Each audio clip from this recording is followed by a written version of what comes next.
আপনি কোনো দলও ইয়া কাম করেন না? আমি দেখো বর্তমানে কোনো দলের লগে জড়িত নাই। বর্তমানে পঞ্চায়েত নির্বাচন চলের আর ইতিমধ্যে আমি বিগত দিনও এইগুলো অঞ্চল বিভিন্ন খেলাধুলা অনুষ্ঠান প্রতিষ্ঠান মসজিদ মন্দিরের দাওয়াত আমি আমার দিছিলাম। আমি আইয়া এইগুলো জায়গাত উপস্থিত হয়েছিলাম আর আইজে আমার বিপুল সহারে দিছুন বা মায়া দিছুন।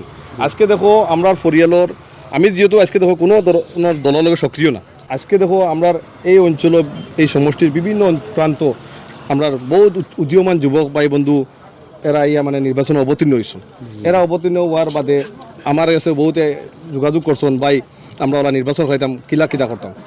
তার বাদে আমি একটাও সারা সাজেশন দিছি যেহেতু আমি আজকে দিনও কোনো রাজ্য দলীয় সদস্য না, এরপরেও আমি একটা দেখছি যাতে যারা সদস্য উপযুক্ত যার দ্বারা আমরা সমাজের উন্নতি হইব এরা চাহে কোনো বিভিন্ন দল আসন বা যার খেউ নাই তারই আমি প্রচার করি।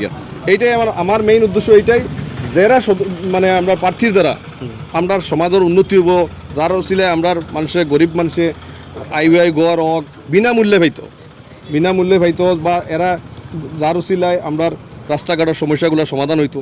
এরা যারা যোগ্য প্রার্থী আছেন এরা রইয়া আমি নির্বাচনী প্রচার করি আর আমি কোনো দলের ইয়া আইসি না। আমি আবার ক্লিয়ার করে দেওয়ার আমি সর্বদলীয় হিসাবে যারা যোগ্য প্রার্থী আছেন এই যোগ্য প্রার্থীর লাগি আমি বাইরে আইসি। আর রাইজরে এটা আহ্বান করবো যে এইবার যেহেতু পঞ্চায়েত নির্বাচন আমরা আগামী 7 তারিখ আপনারা প্রত্যেকটা ওয়ার্ডর যারা যোগ্য প্রার্থী আছেন এরারে বিবেচনা করে ভোট দিবা। কোনো ধরনের দলের ব্যানার বা প্রতীকর বা দিশাই আপনারা ভোট দিবা না, ওটা আমি সারা অনুরোধ করি। ওইটাই মেইন। আমি কোনো দলের সদস্য না, আমি যারা ক্যান্ডিডেট উপযুক্ত ক্যান্ডিডেট যারা ক্যান্ডিডেট জিতলে আমরা সমাজের উন্নতি হব এই ধরনের ক্যান্ডিডেট হইয়া আজকে প্রচার করি। চাই এরা যে কোনো দল থাকুক। ধন্যবাদ।